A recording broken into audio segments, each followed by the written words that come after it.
Bonjour à tous et bienvenue sur l'avenue Montaigne pour ce nouveau numéro de Bouger Vert. Alors vous allez me dire, mais qu'est-ce qu'il fait sur l'avenue Montaigne? Eh bien figurez-vous que je vous invite à l'hôtel, pas pour y passer la nuit, mais pour découvrir ces pandas géants du sculpteur Julien Marinetti qui s'expose en ce moment dans cet hôtel de luxe, le Plaza Athénée. Alors Julien Marinetti, vous le connaissez forcément, c'est le créateur de Doggy Jones, vous savez, ce bulldog géant, ou bien encore de Teddy Bear, cet ours absolument étonnant. Et cette fois-ci, en proposant aux visiteurs et aux clients de ce palace ces pandas géants, eh bien, il crée l'événement puisque 4 de ces sculptures ont pris place en ce moment à Chengdu, la capitale du Sichuan en Chine. On en reparlera dans un instant avec Julien Marinetti. Mais pour l'instant, place à l'agenda de Bouger Vert. C'est parti!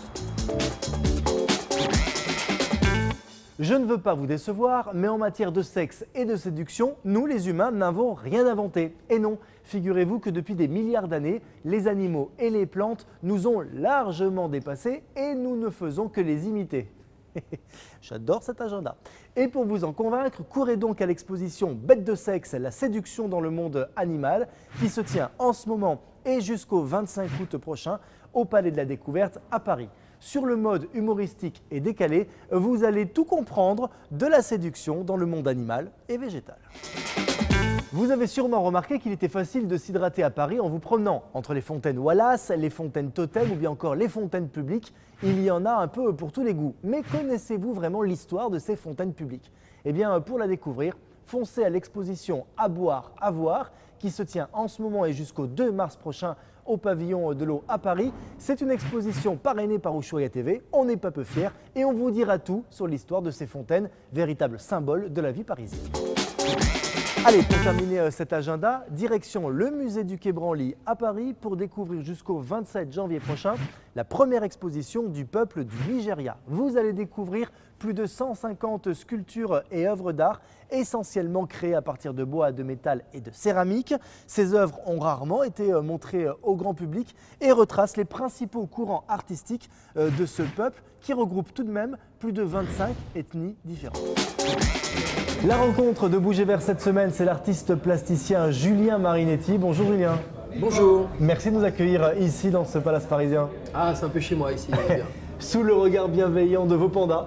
Oui, c'est vrai. Ils sont jolis, hein. Alors c'est étonnant parce qu'on vous a connu avec Teddy Bear, je l'ai dit tout à l'heure, le bulldog de Doggy Jones, maintenant des pandas. Vous êtes accro aux animaux, c'est quoi cette histoire? Pas particulièrement. Je fais des sculptures, j'essaie d'en faire des sculptures iconographiques qui deviennent des icônes. Et puis je passais du chien au panda, c'est une opportunité que j'ai eue. J'ai un de mes collectionneurs et mécènes qui habite Singapour, qui est un grand homme d'affaires.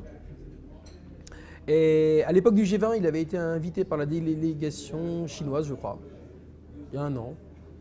Et il en a profité, il était à Cannes, il est venu me voir dans mon atelier avec toute une équipe de personnes.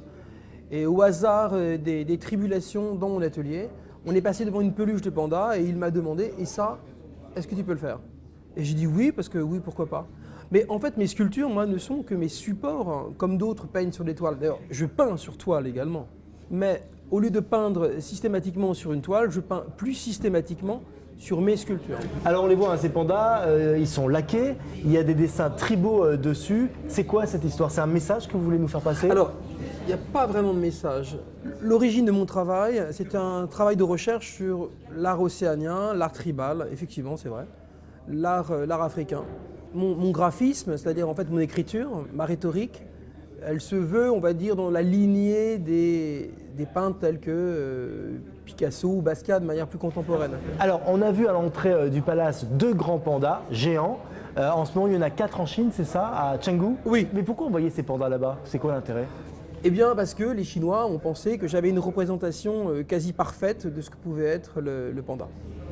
C'est-à-dire avec un grand respect esthétique. En Chine. Bien sûr, mais surtout avec un grand respect esthétique. Puis je suis un artiste plutôt sage, je fais rarement pas de grossièreté sur mes œuvres, je suis plutôt sage. Et un vrai respect de l'animal et du Bien sûr. travail. Alors c'est un petit clin d'œil en même temps à l'histoire parce qu'il y a tout juste un an, des pandas chinois Bien sont sûr. arrivés en France aux eaux de Beauval. Vous faites le travail Bien inverse, sûr. vous envoyez vos pandas en D'ailleurs, Chine. il y a eu beaucoup de presse d'ailleurs. La presse a dit, après les pandas chinois, les pandas français de Julien Marinetti vont en Chine.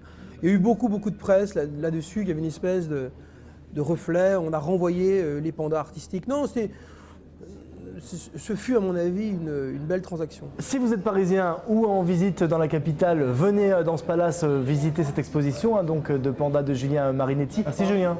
Merci. Merci beaucoup. Et voilà, c'est déjà la fin de cette émission. C'est avec regret que je quitte Julien Marinetti et ce palace parisien.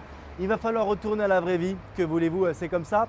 Dans 7 jours, on se retrouve avec le cacique Raoni. Vous savez, c'est ce chef Kayapo. Il était en visite en France il y a quelques semaines. Nous l'avons rencontré. Il nous a accordé une interview exclusive à retrouver donc dans 7 jours sur Ushuaïa Télé. Et d'ici là, comme d'habitude, be cool, be green et be connected. Ciao!